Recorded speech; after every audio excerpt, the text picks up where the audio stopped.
Buenos días, mi coronel Alarcón. Una especial saludo de bienvenida, como todos los días, a todas las personas que nos acompañan en nuestros programas diarios de la Fundación Excelencia, Liderazgo y Transformación. En el día de hoy tenemos para compartir con ustedes un análisis acerca de lo que es el plan estratégico de las FARC. ¿Qué significa eso? ¿Cómo se articula en el desarrollo nacional? Y cómo se articula dentro de la proyección de este grupo criminal desde su nacimiento hasta la fecha de hoy. Trataremos de ir paso a paso en las diferentes etapas de la existencia criminal de las FARC, analizando su metodología, sus objetivos y la forma metodológica y metódica como fueron asentando sus cuadrillas en diferentes regiones del país y la razón por la cual fueron escogiendo cada uno de estos sectores, cada una de estas regiones y a qué le apuntaban y contra qué le apuntaban. Tendremos un cuestionario que iremos resolviendo en la medida del tiempo y de las preguntas y de las aclaraciones con el fin de dar claridad en un suceso histórico que no ha tenido terminación y que sigue afectando al país y que por no comprenderlo, por no entenderlo, estamos todavía inmersos en oleadas de violencia y de desazón y de desconocimiento de nuestro futuro, de nuestra proyección y de lo que realmente tenemos como nación. Mi coronel, ¿en qué consiste el plan estratégico de las FARC? Bueno, el plan estratégico de las FARC no tiene una definición exacta ni académica, pero sí tiene una aproximación teórica que lo podríamos definir o lo podríamos identificar como la hoja de ruta que trazaron el Partido Comunista y las FARC para buscar la toma del poder por medio de la combinación de varios factores o componentes que en esencia serían un componente político, un componente armado, un componente social y un componente financiero. Y dentro del social estaría lo cultural y lo social como tal, dentro de cada región. Y dentro de lo político se marcarían el ámbito interior y el ámbito exterior. Y dentro de lo financiero o económico se incluirían toda su estructura monetaria y el manejo de propiedades y el manejo de los recursos para la funcionalidad de las distintas cuadrillas y de los organismos de dirección y la relación con el Partido Comunista. Entonces, como vemos, se trata de una empresa criminal, sí, pero una empresa al fin y al cabo eh, que tiene varios bloques y componentes alrededor de los cuales giran sus objetivos a largo plazo, a mediano plazo, sus metas, sus tareas, con un análisis permanente de sus debilidades y sus fortalezas. Todo cimentado dentro de la doctrina marxista-leninista y a partir de una línea clara que indica un avance permanente hacia la toma del poder con evaluaciones temporales por medio de plenos, asambleas o reuniones del Estado Mayor ampliadas o eh, completas de acuerdo con las circunstancias, con el tema y siempre dentro, todo esto que hemos dicho, dentro del esquema marxista-leninista de la revisión y del análisis de la combinación de las formas de lucha. Entonces, entendemos perfectamente que el objetivo de ese plan estratégico es finalmente la toma del poder. Pero, por favor, ¿nos podría usted ampliar un poco más esos componentes concretos de ese plan? Claro, mi coronel, es que desde que las FARC iniciaron el proyecto de la toma del poder, pues partieron del principio que estaban en guerra contra el Estado, que es una guerra de un aparato revolucionario contra una oligarquía y que esa oligarquía hay que derrotarla como sea y que la única forma de cambiar lo que Jacobo Arena llamó el viejo modo de vivir en Colombia es cambiando a esa oligarquía por una revolución que suplante toda la doctrina de defensa del capitalismo y de defensa de unas, según ellos, unas clases privilegiadas que tienen un ejército, porque ellos son otro ejército que representan una clase. Y dentro de ese concepto, según los terroristas y los promotores de su ideología,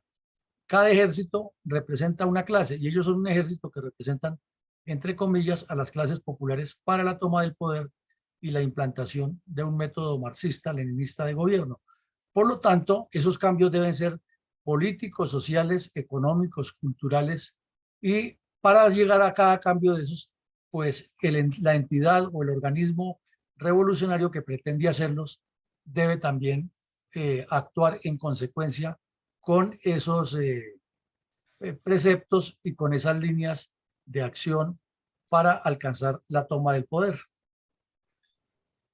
Mi coronel, dentro de esos componentes, ¿qué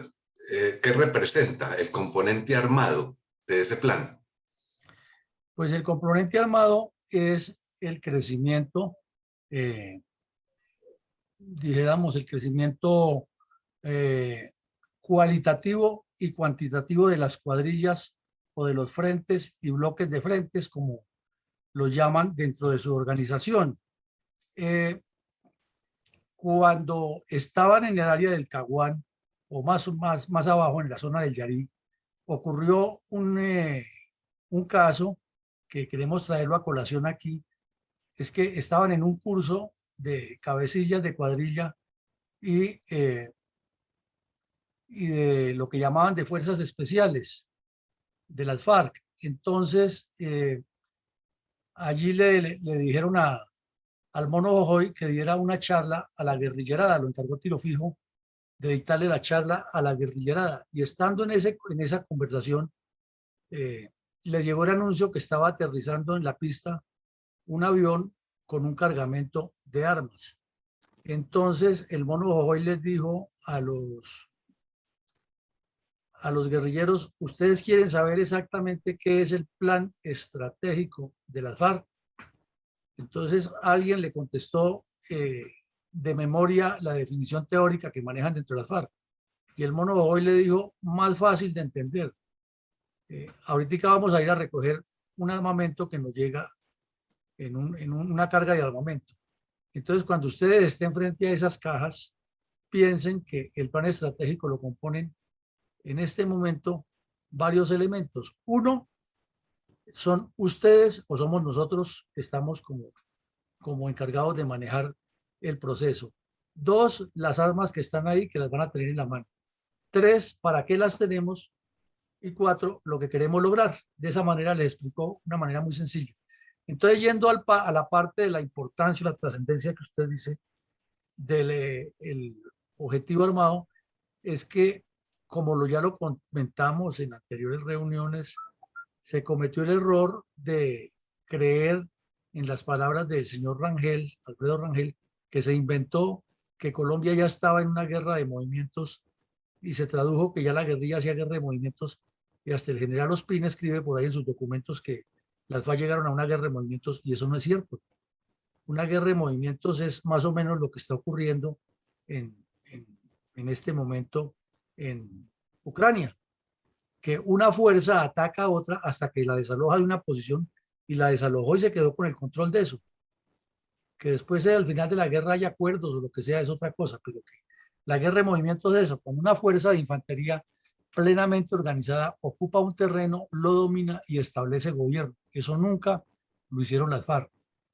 Tenían unas zonas en las cuales ejercían el control terrorista de la región, y las tienen todavía, porque hay zonas donde las FARC ejercen el control terrorista y ejercen controles financieros y sobre todo con el narcotráfico. Pero que hayan establecido gobierno como tal, que hayan manejado esa zona, aparte de que hayan tenido una fuerza de civiles que ya ejerce actividades de policía, que el Estado no haya podido entrar allá porque el ejército lo devolvían, porque era batalla perdida, eso nunca ocurrió, ni ha ocurrido en Colombia. Entonces no ha habido guerra de movimientos en Colombia. Entonces, este componente de las FARC llegó o ha tenido la visión de que las armas, como vemos ahí en la pantalla, son el sustento físico para que las cuadrillas avancen como vanguardia, porque la guerrilla no es la razón per se de la revolución en la teoría de las FARC. La guerrilla es el estímulo a que las masas se revuelquen o se revolucionen en las ciudades. Por eso parten del principio de que las armas van del campo a la ciudad para promover la toma del poder, y que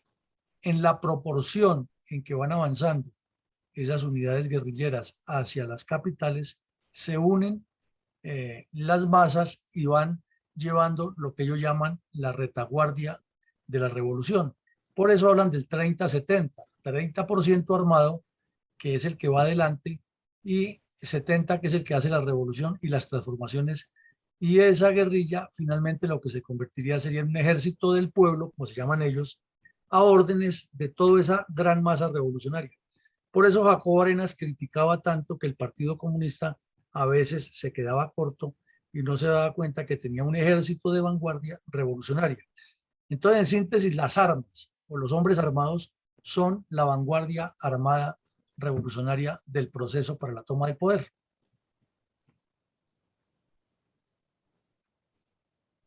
Y coronel, ¿cuáles son los componentes concretos del plan estratégico de las FARC? No, ya es que cuando usted salió, ya lo vimos, ya ese punto pasó. Entonces estamos ahora entramos creo que al cuarto punto, si no estoy mal, mi coronel González.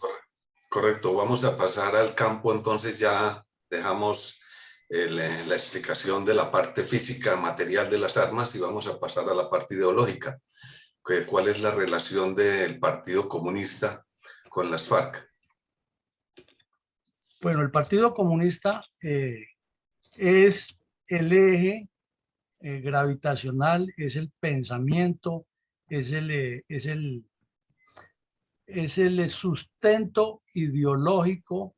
de las guerrillas de las FARC en Colombia. En síntesis, lo más fácil de entender es que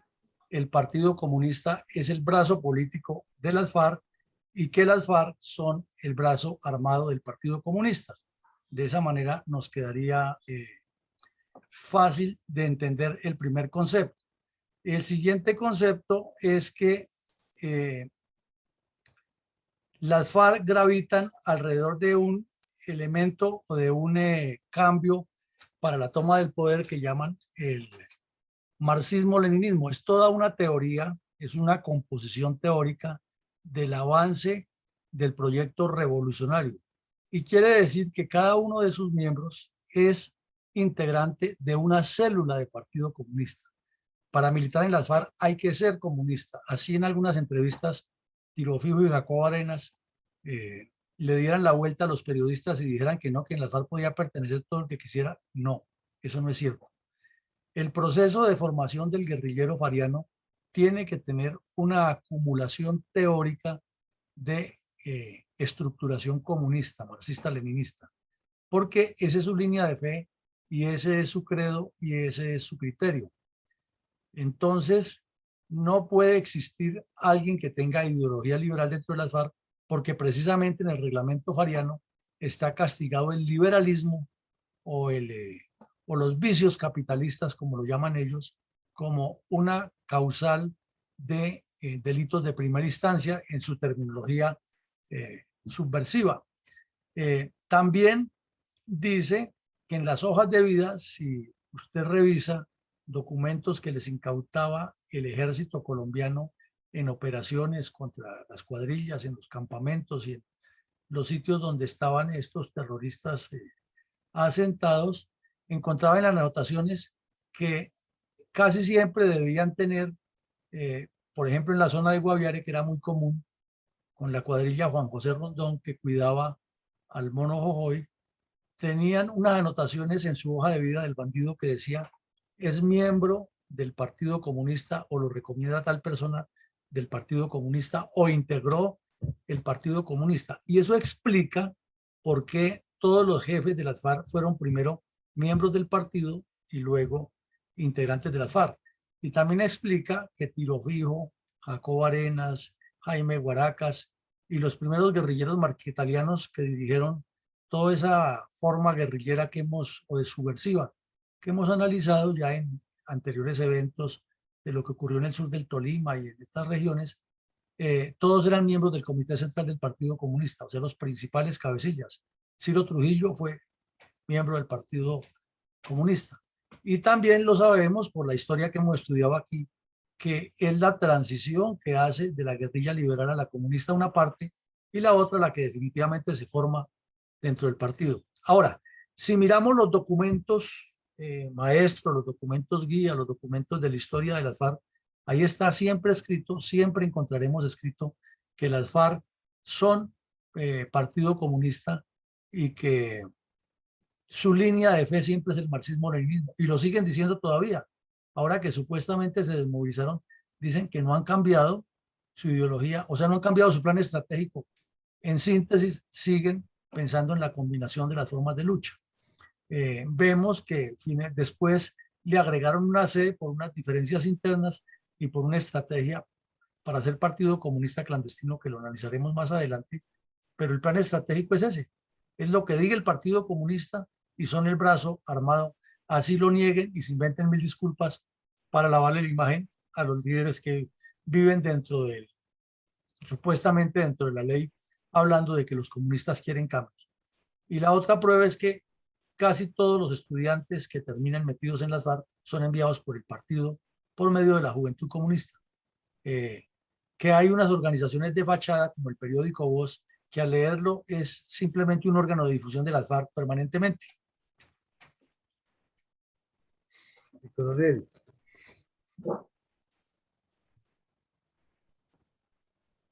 ¿qué tiene que ver el movimiento bolivariano clandestino de las FARC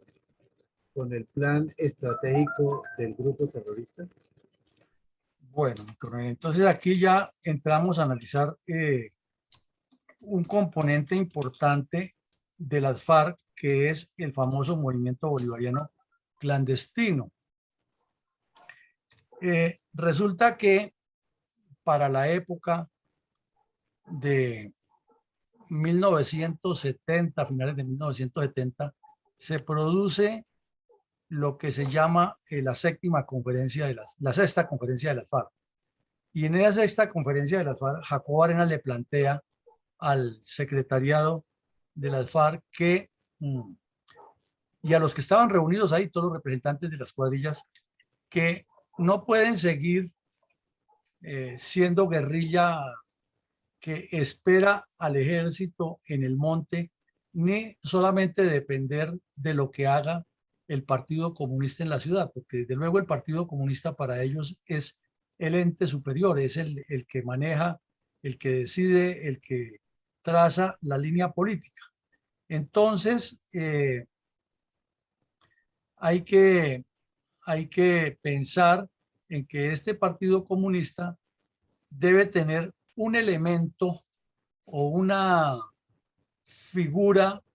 de organización política clandestina que se infiltre dentro del Partido Liberal y el Partido Conservador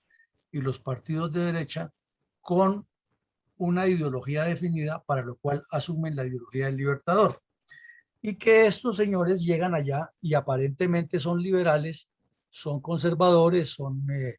miembros de otras organizaciones políticas como el Nuevo Liberalismo, pero que en el fondo son gente del Partido Comunista que está trabajando para la construcción de las masas, de la organización de masas hacia la toma del poder, y está trabajando en la asistencia logística y de inteligencia a las guerrillas en el monte. Entonces vemos que aquí hay una figura interesante, hay una coordinación de guerrillas y política muy avanzada que pretende que esas personas trabajen dentro de la clandestinidad a favor de la guerrilla sin comprometerse públicamente con la guerrilla ni asumir posiciones fuertes. Y de ahí surgen varias ideas. Una de ellas es que el Partido Comunista siga con los tradicionales líderes y que tenga la facilidad de negar cualquier nexo con las FARC, porque ya tienen otro elemento que está trabajando más clandestinamente. Inclusive de ahí nace la idea de buscar una negociación con el gobierno de turno y lanzarse con un partido político que llaman la UP, que sería una combinación de Partido Comunista, FARC como tal y Movimiento Bolivariano Clandestino, porque muchos de sus miembros podrían decir, no, yo vengo del Partido Liberal, lo que pasa es que yo creo en el cambio social,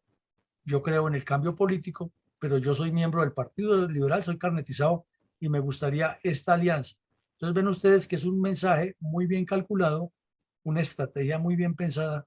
pero que como todo lo que se planee no debe quedar bonito en el papel, sino que hay que llevarlo a la práctica y ponerle alma, corazón y vida para que salga. Y en realidad las FARC le han puesto durante más de 45 años a esa misma eh, línea de acción del movimiento bolivariano clandestino mucha gana, mucho trabajo y lo han logrado. Por allá en los años 80 crearon unas cooperativas de mineros, de agricultores, de aparceros en distintas regiones y en Antioquia fueron muy famosas las cooperativas de mineros en el río Nare. En San Rafael Antioquia ocurrieron unas masacres que los mal llamados paramilitares, otros bandidos iguales a las FARC, los detectaron cómo era que estaban haciendo la figura y fueron y los barrieron del mapa. Y en la zona de Segovia, Zaragoza, Remedios, El Bagre y Nechí, al nororiente de Antioquia, fue muy repetitiva esa acción precisamente por eso, porque era gente del Partido Comunista, del Movimiento Bolivariano Clandestino, que estaba metida organizando esas cooperativas, pero que en el fondo lo que eran era comunistas y nunca lo reconocían. Entonces, esto es un trabajo largo que lo han hecho y han tenido la disciplina y que, como lo hemos resarcido y lo repetimos hoy en esta videoconferencia, tiene de agravante o de circunstancia negativa para Colombia que durante la firma del pacto Santos-FARC no se tuvieron en cuenta a estas personas, jamás nadie las mencionó, y extraño porque ahí estaba el general Mora y estaba el general Naranjo, que conocen perfectamente cómo es que funcionan estas estructuras, no dijeron nada por el afán de conseguirle el Nobel de Paz a Santos, y en realidad las FARC le metieron un gol grande al país porque no desmovilizaron una estructura muy sólida con la cual se han infiltrado dentro de la sociedad durante tantos años. Y coronel, ¿qué relación tiene el movimiento llamado Partido Comunista Clandestino de las FARC con el plan de la toma del poder de ese grupo terrorista? Bueno, entonces aquí vienen dos elementos importantes para diferenciar y nos hace entender mejor, nos permite entender mejor por qué el Partido Comunista Clandestino no es lo mismo que el movimiento bolivariano clandestino, aunque tendería a cualquier persona a equivocarse. Bueno, pero si el movimiento bolivariano o el movimiento bolivariano clandestino sí cumple unas tareas, ¿por qué lo vamos a diferenciar si las tareas podrían ser las mismas?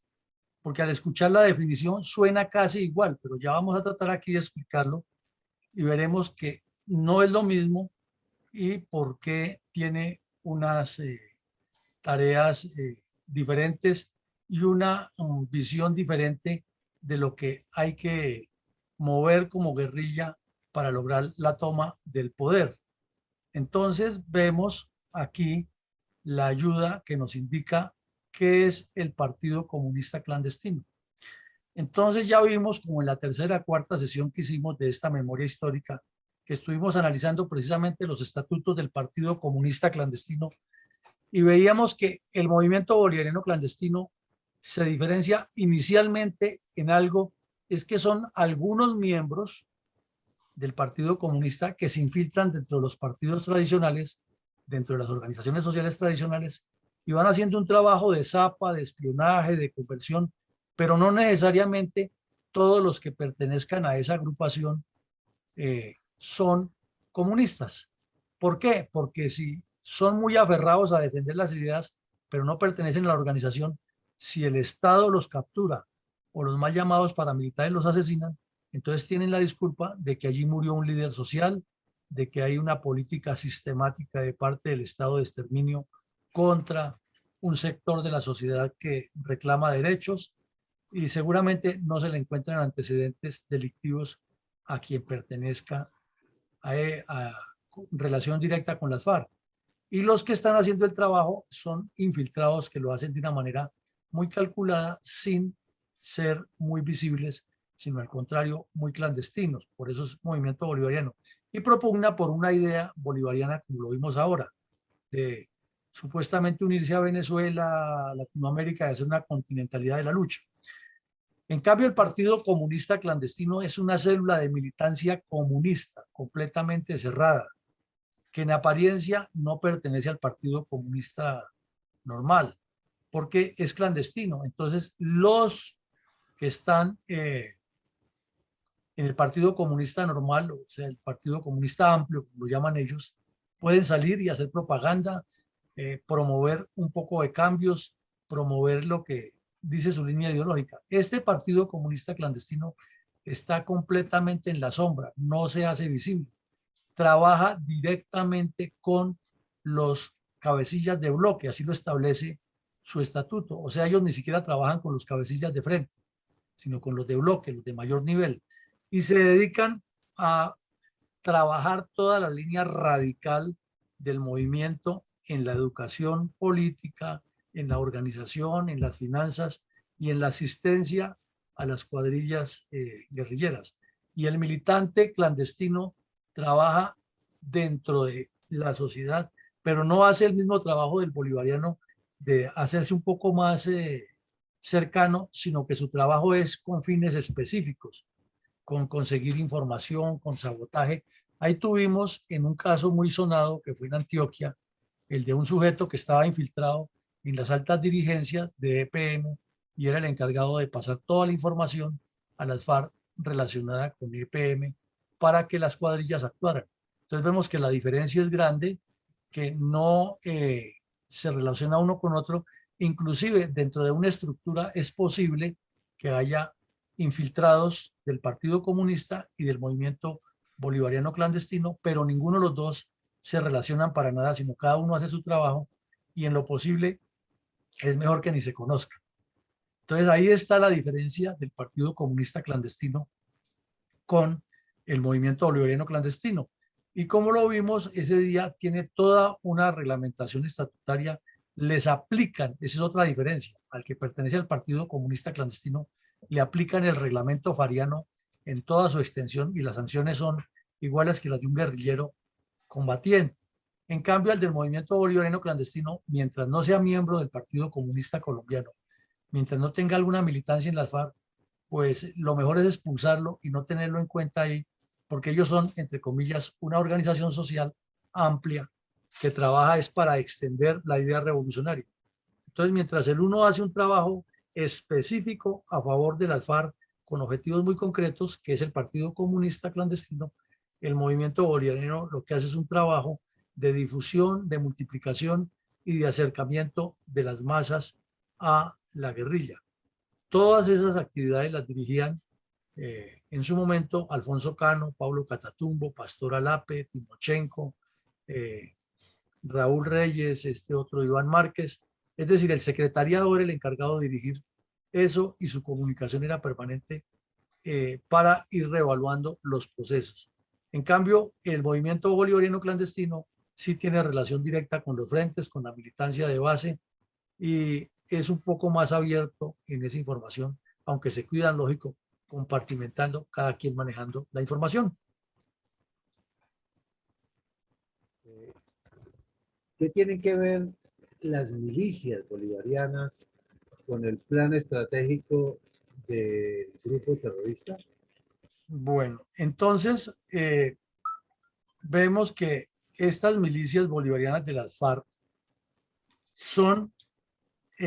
un elemento que primeramente o al principio de la formación de las FARC las llamaron o las denominaron las autodefensas revolucionarias comunistas. Y estas autodefensas revolucionarias comunistas tenían sí, desde su nacimiento tienen como misión específica varios aspectos y también están reglamentados dentro de los documentos terroristas con un estatuto. Y esas milicias tienen para cumplir con ese estatuto una obligación de militancia dentro de las FARC. O sea que esas milicias,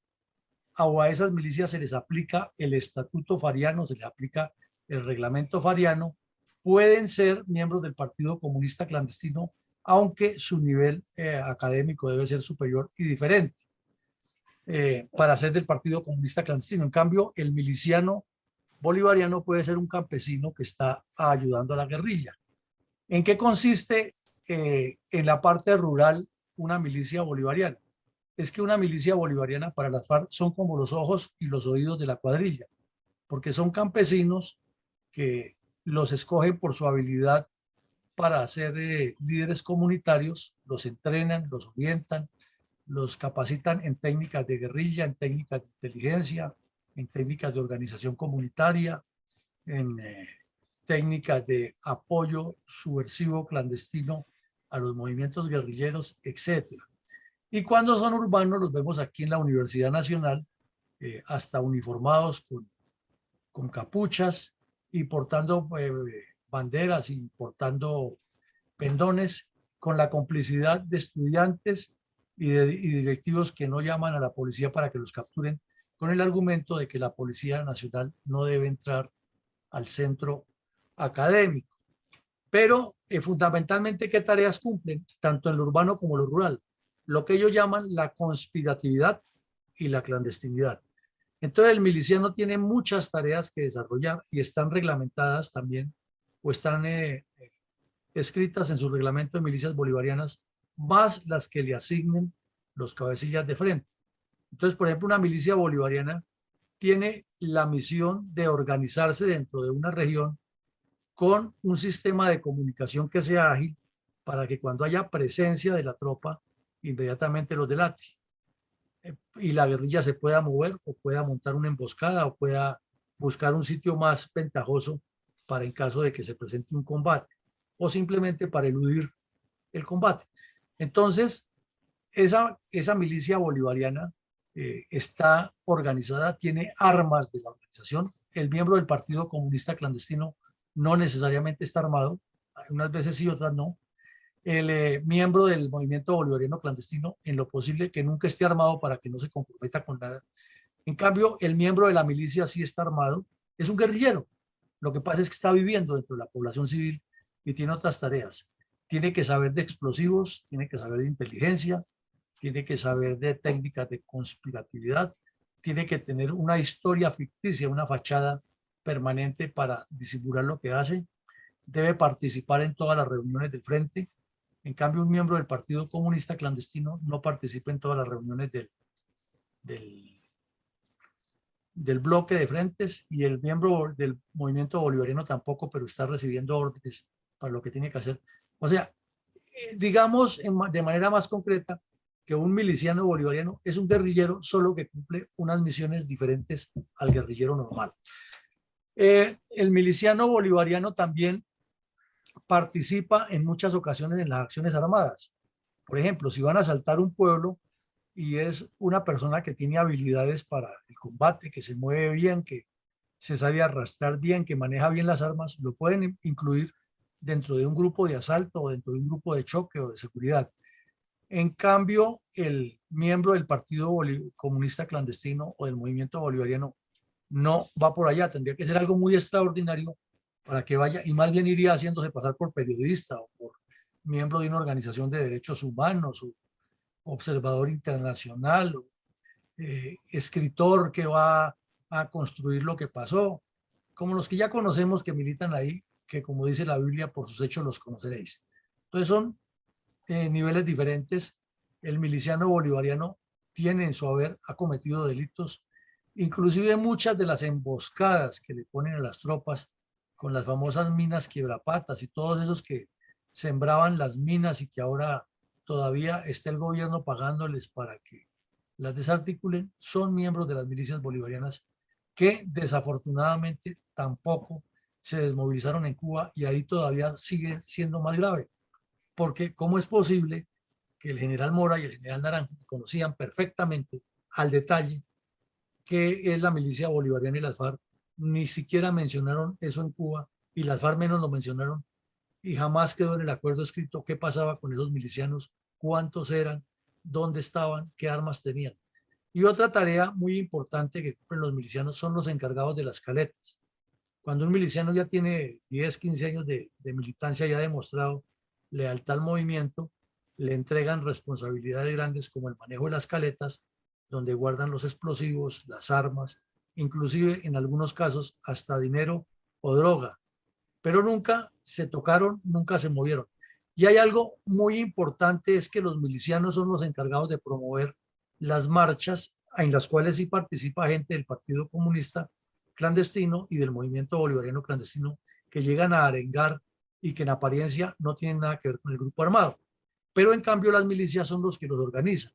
Los milicianos bolivarianos en las áreas rurales son los que tienen la lista de los campesinos en las veredas, son los que los organizan por turnos, son los que le dicen lunes y martes va tal persona, miércoles y jueves va otra, cuando salen todos y llevan la lista y el control, y al que no cumple, entonces le cobran, primero con sanciones económicas, que es lo que ponen, y segundo, si ya es reincidente, lo llevan a consejo de guerra y hasta fusilan al campesino por eso.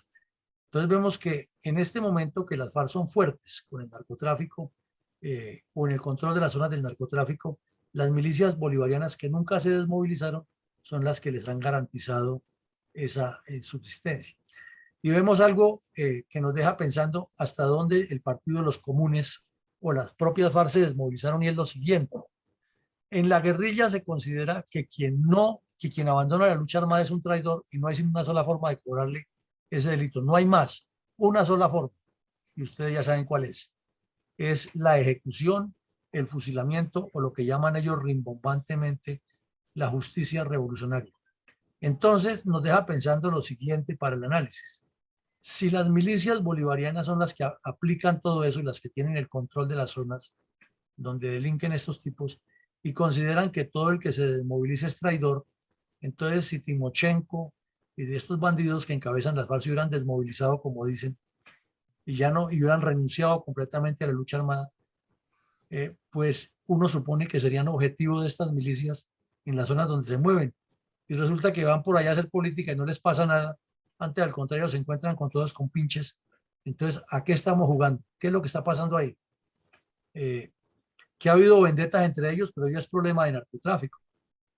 Vimos este año que el mundo se ruborizó porque en Arauca el ELN asesinó a no sé cuántos de las FARC, y las FARC asesinaron a no sé cuántos del ELN. Y la reclamación era que estaban atentando contra la población civil inerme, y se movieron cielo y tierra el Partido Comunista Clandestino y todas esas organizaciones que ellos manejan de contactos nacionales e internacionales para mantener latente esa lucha ideológica. Todos esos no fueron los que brincaron, pero en el campo, allá en lo que estaba pasando, tanto las FARC como el ELN sabían que estaban golpeándose sus núcleos más sencillos, que son estos bandidos de las milicias que están metidos dentro de la población civil, o el Partido Comunista Clandestino de las FARC, o el Movimiento Bolivariano Clandestino, y por eso fue que brincaron con tanta asiduidad, porque sabían que les estaban quitando lo más importante. Y lo mismo cuando la época de las mal llamadas grupos paramilitares del señor Castaño, eso era lo que más insistían, que había que acabar con el paramilitarismo, no porque el paramilitarismo matara campesinos y civiles como a veces lo cometía, sino porque como cada miembro de las FARC se les volteaba, o del ELN, y se pasaba para los mal llamados paramilitares, se convertía en un informante preciso de quién eran las milicias, pues a esos eran que iban y les daban, pero también asesinaban campesinos. Entonces fue el error de ellos. Pero lo que más le preocupaba a las FARC en ese momento, y la teoría de acabar con el paramilitarismo, era porque como los que lo integraban al grupo Los Castaños eran muchos desmovilizados de las FARC y del ELN, esos conocían a quiénes eran los milicianos y los aventaban, o quiénes eran los miembros del movimiento bolivariano clandestino, y los aventaban. Entonces es una explicación trágica, atroz, pero es la realidad de cómo se vive la guerra en Colombia. Mi coronel, entonces, ¿qué relación llega a tener el narcotráfico con este plan estratégico de las FARC? Bueno, mi coronel, entonces decíamos que a partir del año 1978, las FARC, las FARC se dedicaron al negocio del narcotráfico de una manera abierta y descarada porque,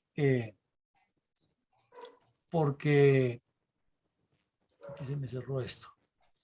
porque encontraron que esa era la fuente que les podía financiar lo que no habían podido conseguir en tantos años de lucha armada únicamente mediante el secuestro, la extorsión y el atraco a la caja agraria, por ejemplo, sino que había que buscar una fuente que les facilitara un ingreso más grande. Y entonces el M-19 fue el primer grupo terrorista colombiano que utilizó el narcotráfico como una medida para financiar esa lucha armada, financiar esa guerra contra Colombia, y la comenzó a impulsar con un sujeto que le decían Argemiro. Aquí estamos viendo en pantalla dos portadas de el libro de mi autoría que se llama El cartel de las FARC, que también se hizo con otro título y con algunas actualizaciones como FARC, cartel de narcotráfico y terrorismo. Son tres partes, aquí presentamos las portadas de dos, e indican que las FARC, paulatina y progresivamente, para desarrollar ese plan estratégico, necesitaban de muchas finanzas, porque en cada etapa de ese plan estratégico requerían pasar con un número superior de armas y con un número superior de hombres a atacar a la institucionalidad, y todos los que vemos ahí en esa foto muy vinculados con ese proceso. Ahí está Jacobo Arenas, Alfonso Cano, John 40, Martín Villa, Santrich, Tiro Fijo, Iván Márquez, Timochenko, Pastor Alape, Pablo Catatumbo, el Mono Jojoy, el médico Mauricio, la mujer de Tiro Fijo, Romaña, Granda, la holandesa, el Tornillo Lozada, eh, el Negro Acacio y Raúl Reyes. Estos son algunos de los capos del cartel de las FARC, de los narcotraficantes más poderosos que ha tenido el continente, y de los peores asesinos que han pasado por esa combinación de narcotráfico, guerrilla y violencia. Entonces, el narcotráfico se convirtió en la razón de ser de las FARC, se convirtió en el elemento que les dio esa fortaleza, y la coca que corría a raudales por el suroriente del país y la periferia en las zonas selváticas les garantizó un control geohumano de muchas personas por medio de las milicias, que ya lo vimos como un indoctrinamiento de esas personas por medio del Partido Comunista Legal, por medio del Partido Comunista Clandestino y por medio del movimiento bolivariano clandestino. Por eso decíamos al principio que la fortaleza de las FARC es precisamente ese plan estratégico, porque lo trabajaron de una manera integral, gerencial y estructural, como si fuera una empresa con responsables en diferentes áreas y con diferentes componentes que, como lo hemos ya venido analizando hoy, cada componente con un plan y con un objetivo diferente y con unas tareas que al final en las conferencias, en los plenos, en las asambleas, se reevaluaban muy bien. Por eso es un error minimizarlos y decir que eran simples bandidos, cascareros y que andaban armados cometiendo delitos. No, todo lo que hacen las FARC gravita alrededor de un plan estratégico, y lo tenemos vigente hoy todavía, está vigente con lo que están haciendo desde el Congreso y con sus supuestas disidencias. Mi coronel, ¿cuál es la diferencia entre campaña bolivariana para una nueva Colombia y el plan estratégico de las FARC? Bueno, la diferencia entre campaña bolivariana para una nueva Colombia y el plan estratégico para las FARC no es mucha, sino que es cuestión de tiempos y cuestión de desarrollos. Resulta que en el año de 1978, cuando se realiza la sexta conferencia de las FARC, se llega a la conclusión por parte de los cabecillas de Jacobo Arenas y de Tiro Fijo y de los que estuvieron ahí, Martín Villa y los demás miembros del secretariado y los fundadores, dijéramos, de las FARC, que había que pasar, como ya lo dijimos ayer con el caso del Cabo Igua y de que Cisne 2 ataca a Cisne 3 y con estos casos específicos, había que pasar de la guerrilla metida en el monte a la guerrilla que se acercaba a las ciudades y que movía también un elemento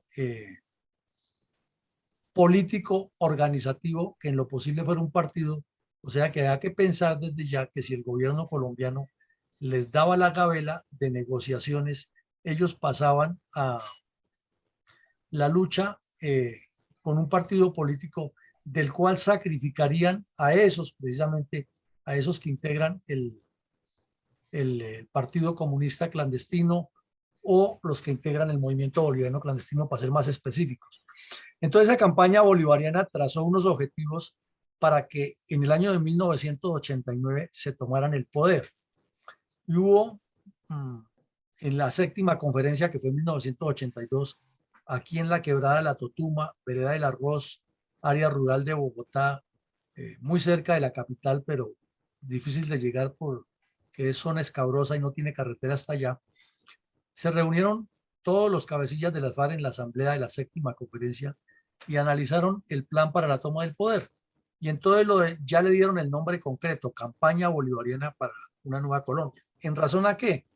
A que en Centroamérica el partido o el movimiento Farabundo Martí había integrado a todas las guerrillas. Entonces las FARC, dentro de esa séptima conferencia,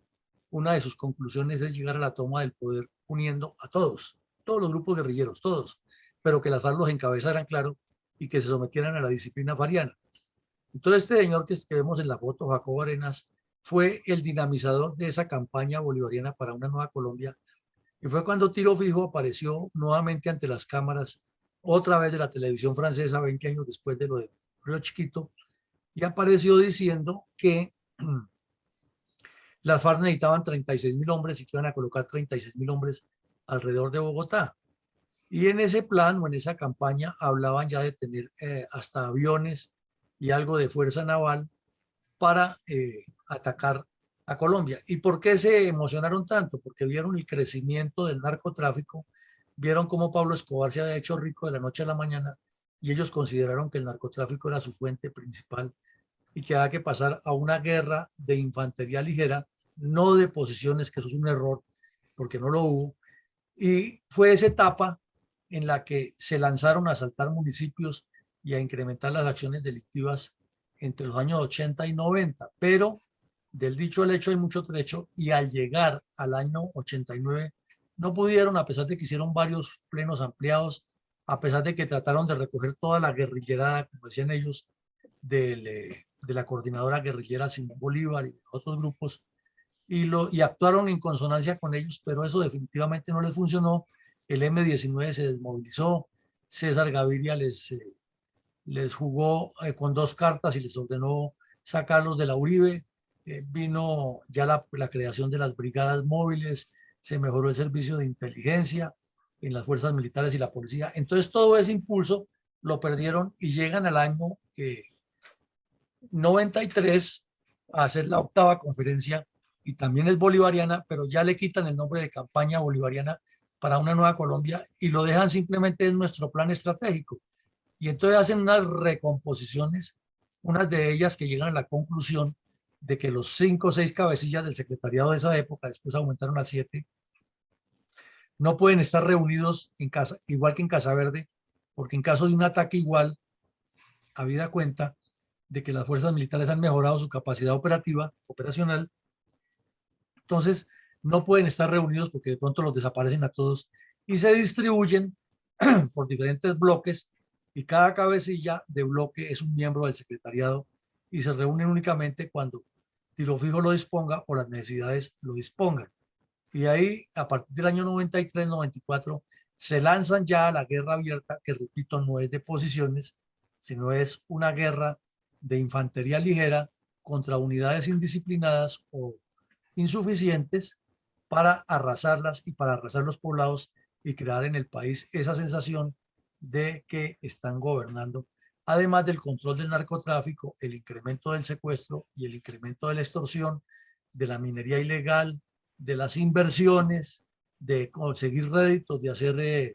enviar miembros al exterior, de fortalecer el frente internacional. Es decir, cambia completamente la dinámica de lo que inicialmente se pensó en la campaña bolivariana para una nueva Colombia. Pero diferencia sustancial no hay, más bien se diría que el plan estratégico a partir del 93 es una revisión y complementación de lo que constituía la campaña bolivariana para una nueva Colombia. Coronel, ¿qué importancia tiene la cordillera oriental para el plan estratégico de las FARC? Bueno, entonces resulta que en medio de ese plan estratégico que hicieron las FARC para la toma del poder, determinaron que había que buscar un objetivo principal, un núcleo para la toma del poder, a dónde llegar. Y pues lógicamente ese era Bogotá, obviamente la capital de la República. Y parecería ser que la geografía colombiana se les prestaba como si fuera una bendición para el plan estratégico de la FARC, porque Bogotá, la capital, está enclavada, como la vamos a ver en la ayuda, en una cordillera, en un sistema cordillerano, en un sistema orográfico ubicado en el centro del país, y que los bloques de frentes, así como colocaban el bloque Caribe en el norte del país, el bloque occidental en todo el occidente y suroccidente, noroccidente y suroccidente del país, el famoso Comando Central de Alfonso Cano aquí en el centro del país, el bloque oriental con todo el sector oriental del país, y el bloque Magdalena Medio con el control de este espacio geopolítico importante con proyección hacia Venezuela. Entonces, al encontrar a Bogotá aquí subida en la cordillera oriental, en un altiplano, y estar las FARC desde el principio, como lo hemos estudiado ya largamente, con su retaguardia estratégica en el sur de la cordillera oriental y todo el oriente del país, pues había que determinar una línea de despliegue estratégico que era esta cordillera para rodear la capital de la República y controlarla de ahí. Paralelamente, ese plan estratégico y también dentro de la campaña bolivariana contemplaba la ubicación de cuadrillas alrededor de 30 ciudades. Entonces, por eso en la Sierra Nevada de Santa Marta había unas cuadrillas que tenían la visión hacia Santa Marta, Cartagena y Barranquilla, Riohacha, y todo el despliegue era como una especie de sierra maestra hacia allá. Aquí en la formación independiente de la Serranía de San Lucas, apuntándole a Barranca, Bucaramanga, Cúcuta, Pamplona, etcétera, y también desde la cordillera oriental a Cúcuta y Pamplona. Y así en el suroccidente del país, las dos cordilleras apuntándole a Cali, a Ibagué, a Neiva, a Manizales, a Pereira, a Cartago, Tuluá, las ciudades grandes. Entonces, 30 ciudades priorizadas dentro de ese objetivo para llegar a la toma del poder. Pero como el poder central de Colombia, lo político, lo económico y lo social, está sobre Bogotá y sobre la cordillera oriental, entonces ese es el centro de despliegue, el punto de despliegue principal. Y el alterno es la ciudad de Cali, que está metida está metida en medio de las dos cordilleras, y que desde el principio del nacimiento de las FARC ha sido el epicentro de la formación de la subversión comunista en Colombia, la ciudad de Cali. Lo mismo Medellín. Entonces, un triángulo Medellín-Bogotá-Cali que hay que tenerlo en la mira y bien controlado, porque articula las dos cordilleras principales y tiene salida hacia el oriente, occidente, norte, sur y los mares del país. Por esa razón, se determinó que la cordillera oriental fuera el centro de despliegue, que Bogotá fuera el epicentro de todo, pero que Medellín y Cali son muy, muy importantes, y eso explica, como lo hemos dicho varias veces, la razón por la cual el señor Cano se movió del Tolima hacia el valle, y no solamente por la persecución que estaba teniendo de las tropas en el sur del Tolima. Coronel, ¿qué es el Plan Renacer de las FARC? Bueno, entonces resulta que ese plan estratégico de las FARC que hemos venido viendo, que se desarrolla a partir de la séptima conferencia y luego se revisa en la novena conferencia para darle una nueva connotación, se desarrolla o sucede que a partir del Plan Patriota y de la estrategia de seguridad democrática que se implementó durante el primer gobierno del presidente Uribe, más el apoyo que se recibió de Estados Unidos con el Plan Colombia y sobre todo con entrenamiento y con inteligencia, porque parte del Plan Colombia lo pagamos nosotros y buena parte lo pagó Colombia. Pero el entrenamiento y sobre todo los medios técnicos de inteligencia le fueron produciendo una serie de bajas a los cabecillas de las FARC y a su plan estratégico, y sobre todo que ya el Departamento de Estado de Estados Unidos se salió de ese esquema morrongo que tenían antes en la época Clinton, de que las FARC no eran narcotraficantes, pero sí recibían plata de la coca, pero que no eran terroristas, pero que sí eran terroristas. Y cuando ocurrió lo de las Torres Gemelas hubo un cambio dramático ya en la era Bush y se reconoció que las FARC eran narcotraficantes y terroristas, entonces se les golpeó muy duro, sobre todo con el apoyo de inteligencia de Estados Unidos. Las FARC entraron en franco retroceso y ese centro de despliegue que tenían sobre la cordillera oriental para llegar a Bogotá se vio golpeado porque primero la Operación Libertad que hizo el general Castellano aquí en Cundinamarca y segundo la aparición del Plan Patriota directamente contra el secretariado, contra los cabecillas, en especial contra el Mono Jojoy y Tiro Fijo, que fueron los que se quedaron allá en la zona cocalera del suroriente del país, porque Márquez y Timochenko andaban en Venezuela, Pastor Alape andaba violando a todas las campesinitas allá en el Magdalena Medio, Catatumbo andaba por el Valle del Cauca traficando coca y asesinando indígenas y secuestrando. Entonces, todo ese enfoque se le dio muy fuerte a la zona donde estaban Tiro Fijo y el Mono Jojoy. Es decir, se convirtieron en los dos objetivos principales, Jojoy y Tiro Fijo. Y finalmente murió Tiro Fijo de muerte natural, como se dice. Cayó Raúl Reyes, que se ha escondido en el Ecuador, cayó el Negro Acacio, cayó Iván Ríos y hubo muchas deserciones también. Otros cabecillas intermedios fueron eliminados progresivamente al punto que ya las FARC entraron en franco deterioro. Ya había caído también otros jefes importantes, se les incautaba mucha cocaína, se enviaron algunos de sus cabecillas a Estados Unidos presos por narcotráfico. La dinámica del conflicto cambió completamente y luego vinieron las operaciones de Jaque, Fénix. Entonces, la Jaque es, tan pronto Tiro Fijo muere en marzo, nombran a Cano de cabecilla y la Jaque ocurre en julio del 2008. Y paralelamente el país se vuelca exigiendo que no más FARC, no más guerrillas, no más secuestros. Entonces a las FARC se le complica, a pesar de que internacionalmente vienen haciendo un proceso importante de difusión, de propaganda, internamente no la tienen fácil y producen una serie de documentos por este señor Alfonso Cano que dicen que el plan estratégico no tiene cambios en sus objetivos generales, pero que ante los reveses sufridos hay que hacer una revisión de procedimientos y entonces que ya no pueden volver a sacar unidades grandes para enfrentarse a la tropa ni cometer asaltos a municipios, sino que tienen que volver a lo básico de la guerra de guerrillas, del combate cercano, no dejar de traficar coca ni de secuestrar, pero sí unas acciones pequeñas, permanentes, para mantener ocupada la fuerza militar, hacerle perder el foco de lo estratégico, manteniéndolo enfocado en lo táctico. Y en medio de ese plan Renacer se le siguieron causando bajas, inclusive la del propio Cano. Entonces ahí es cuando el señor Santos comete el error de no apretar más las tuercas para ir por Márquez y Timochenko y Pastor Alape, sino que le pica el deseo de Premio Nobel de Paz y se dedica a mover cielo y tierra para que le den el Premio Nobel de Paz con la bendición del señor Barack Obama, que estaba promoviendo que los demócratas siguieran en el poder como le corresponde por lealtad con su partido y Estados Unidos se prestó para todo ese show y le dio la bendición al señor Santos y lo apoyó a cambio de que Santos prestó a Cartagena para un show también mediático que hizo Obama de venir a una reunión de las Américas en Cartagena donde se gastaron 102 millones de dólares, algo así, no recuerdo, una cifra exageradísima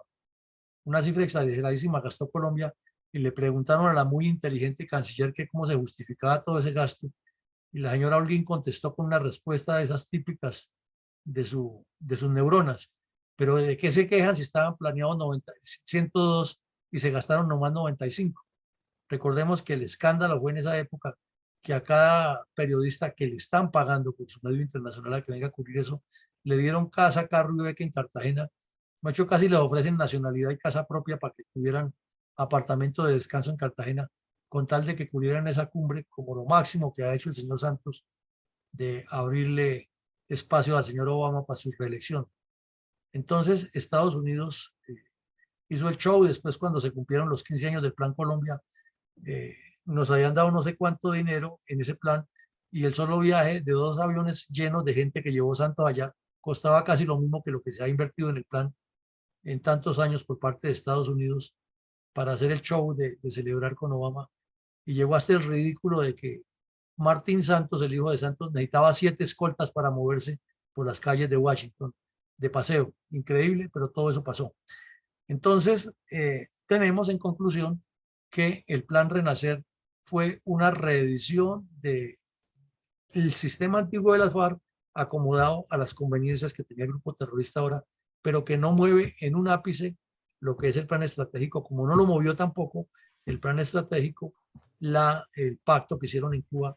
y que está demostrado en la existencia de las supuestas disidencias de la Segunda Marquetalia, que son la línea directa con el Partido de los Comunes. ¿Cómo interpretó el concepto de paz y negociación como parte de ese plan estratégico de las FARC? Tenemos que realmente lo que hubo en Cuba fue un pacto entre Juan Manuel Santos y las FARC que lo sintetizamos en la portada de uno de mis libros que se llama así exactamente, el pacto FARC-Santos. Resulta que llegaron a Cuba los negociadores del gobierno colombiano, en el caso específico del señor Jaramillo y el señor Pell, que son civiles, y de la Calle, que es un politiquero que poco le interesa conocer qué hacen las FARC. Inclusive se decía que en su juventud también estuvo metido en actividades revolucionarias, en actividades contra el Estado colombiano, que fue expulsado de la universidad por revoltoso, que le quitaron una beca. Bueno, eso es parte de toda esa época de la juventud revoltosa que hubo en Colombia. Pero el punto no es ese, el punto es que las FARC, a partir del Plan Renacer y de sus revisiones que le hacen al plan estratégico, estaban revisando permanentemente lo que significaría negociar con el gobierno colombiano y entrar a tomar decisiones frente a su futuro. Y llegaron a Noruega y a Cuba con unos puntos muy concretos de su plan estratégico. Y uno, como lo muestra ahí la portada que ustedes están observando del libro, era pegarle una puñalada mortal a la Constitución Política de Colombia, y se la pegaron. Cambiaron completamente la Constitución gracias a la debilidad de carácter del señor Santos y de sus delegados, a la laxitud que tuvieron, y ahora tienen el cinismo de salir a decir que fue que yo dije, pero no me hicieron caso y yo tenía que estar ahí, porque si no eso se terminaba de dañar. Mentiras. Tanto el general Mora como de la Calle, o sea, los que estaban allá, era pendientes de los viáticos porque eran bastante jugosos y porque pensaban que tan pronto le dieran el premio Nobel a Santos o cambiaban la constitución para una tercera elección de Santos y todos iban a ser los ministros del despacho, o viceversa, el señor de la Calle sería el próximo presidente de Colombia y ellos serían sus ministros. Ya tenían pues todo un show montado y se repartían el poder con las FARC y quién sabe qué más cosas. Pero una cosa piensa el burro y otra que lo estén jalmando. Entonces las FARC no estaban pensando en eso. Las FARC lo que necesitaban era un salto cualitativo de quitarse el mote de terroristas de que Estados Unidos los dejara de perseguir e inventarse una fórmula mágica de que ellos se desmovilizaban y se quedaban en el Congreso ya tratando de cambiar por las leyes y por la Constitución lo legal y con una fiscalía de bolsillo. Pues el señor Montealegre fue muy proclive a legitimarlos y a perdonarles, y siempre Montealegre sacó la disculpa de que la fiscalía era incapaz de investigar a 11.000 personas, cuando no necesitaba investigar a 11.000, necesitaba investigar era a los mismos que la JEP hoy en día está dejando libre. Entonces, ¿cómo era que la fiscalía no podía hacer eso? Porque al fin y al cabo el terrorista raso, el bandolero raso, hace lo que le manden estos cabecillas. Entonces los que había que enjuiciar era estos. Entonces, si la JEP puede enjuiciarlos, ¿por qué no podía la fiscalía? Pero lo hicieron de esa manera. Igual impusieron las condiciones, los procedimientos, y al final lo que hubo fue un arrodillamiento del Estado colombiano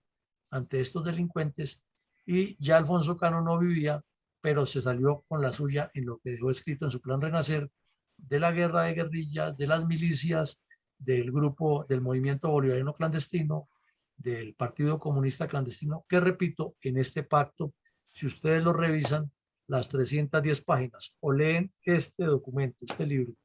desde principio a fin, no encuentran un solo punto en el que se hayan tocado las milicias bolivarianas, ni el Partido Comunista Clandestino, ni el movimiento bolivariano clandestino,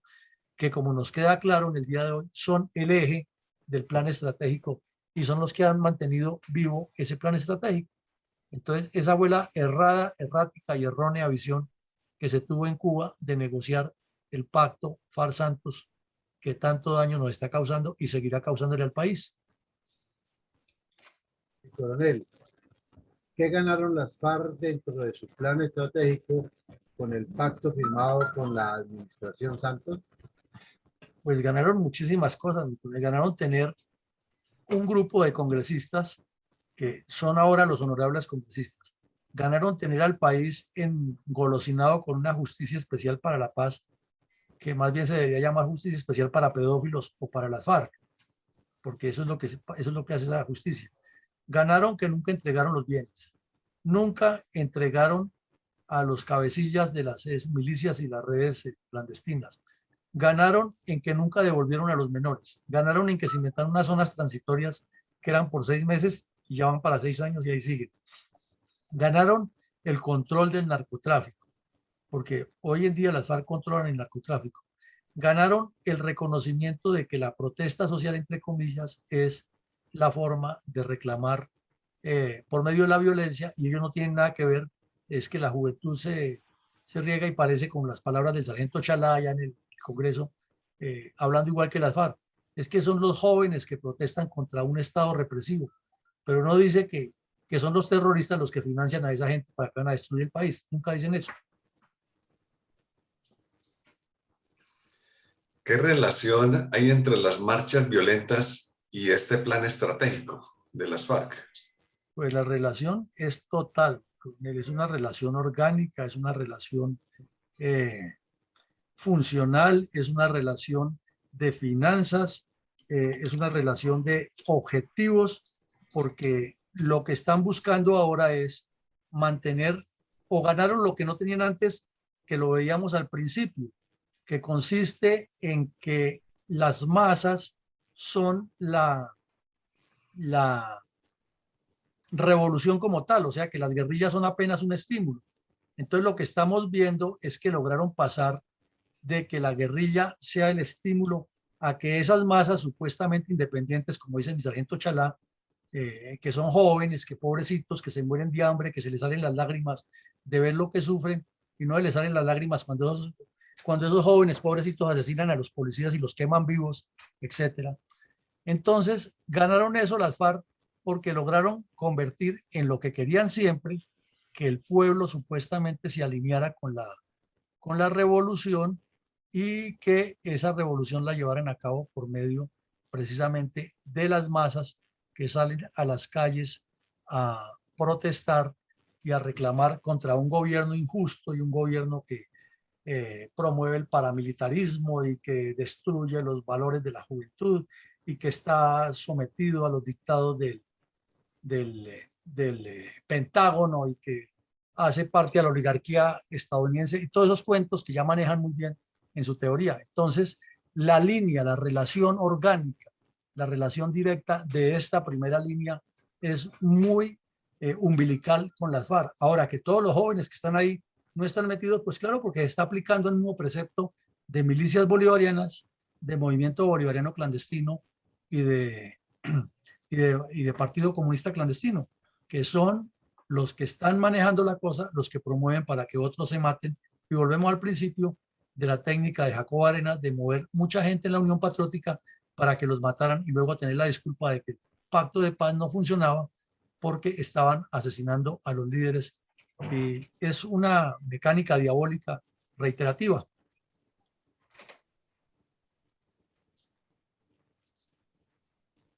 Y coronel Alarcón.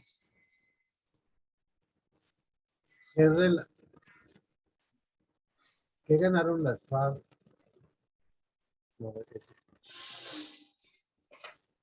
Sus reflexiones. ¿Qué relaciones? Las reflexiones. Definitivamente no se nos ha contado la verdad. Hemos sido siempre engañados. Las FARC diseñaban y actualizaban en cada conferencia guerrillera su plan estratégico y lo están cumpliendo. He ahí la felicidad de Lozada cuando le dijo el hermano de Santos que lo incluido en ese plan se podría hacer, lo que dio paso a una terrible negociación y un acuerdo de supuesta paz. Paz que no ha llegado. Paz que nos mantiene supuestamente en un ambiente de permanente arrodillamiento frente a los narcoterroristas que están en el Congreso, tal y como ha sido demostrado en los diferentes programas adelantados en la memoria histórica del conflicto armado aún no contado en Colombia. Y coronel, pues en el contexto general de esta charla encuentro la siguiente deducción: que el plan estratégico de la toma del poder de manera violenta por parte de las FARC no terminó con la firma del Acuerdo de Cuba. Por el contrario, se reforzó con las marchas pacíficas cargadas de terrorismo urbano. Entonces, de esa forma, el resultado final es que fue inútil ese acuerdo. De tanto esfuerzo que se gastó en forma política, económica, porque se gastó mucho dinero, gastamos mucho dinero en eso, y en lugar de obtener un mejor bienestar para el pueblo colombiano, hemos encontrado es una situación peor, porque adicionalmente de las marchas y de la violencia callejera que hemos visto en estos meses pasados, pues adicionalmente se conquistó entonces también el territorio político, y todos estos bandoleros tienen ahora la oportunidad de ser ideólogos y incrustados dentro de la estructura jerárquica y de gobierno de la nación, comenzando por el Congreso Nacional. Entonces, podrán haber disminuido un poco las acciones armadas, porque tampoco es que haya sido así significativo, que hayamos dicho, no, ya después de que se echó el plumazo de la firma, ninguna bala apareció en el horizonte colombiano. No, eso no ha sido así. Antes, por el contrario, muchas acciones están sucediendo en este momento y mucha violencia. Y por el otro lado, mucha infiltración en la estructura de gobierno estatal. Esa es mi conclusión general y al respecto de la charla del día de hoy, mi coronel. Bueno, mi coronel González, mi coronel Alarcón y todos los asistentes, muchísimas gracias. Creo que en el día de hoy hemos hecho un buen trasiego histórico, analítico y unas reflexiones muy serias y muy concretas acerca de lo que ha sido el plan estratégico de las FARC, que infortunadamente no ha sido conocido, ni interpretado, ni evaluado en su dimensión, que en la academia no se tocan estos puntos, porque si se tocan con esta crudeza y claridad, inmediatamente dicen que es una visión militarista, que es enemiga de la paz, que eso no es la forma, que hay que mirar que Colombia tiene otros horizontes, pero lo que no se dan cuenta es que quien expone de esta manera no está en contra de los horizontes, está en contra de que los terroristas sigan engañando al país, que fue el cuento que manejó muy bien ese señor Santos detrás de su Nobel de Paz. Quien le decía estas realidades o se las decía de otra manera, inmediatamente la tildado era de uribista, paramilitar, derechista, pro-yanqui, enemigo de la paz, pero eran los yanquis los que le estaban financiando, los que estaban ayudando a que sacara adelante su proceso, en especial el señor Obama.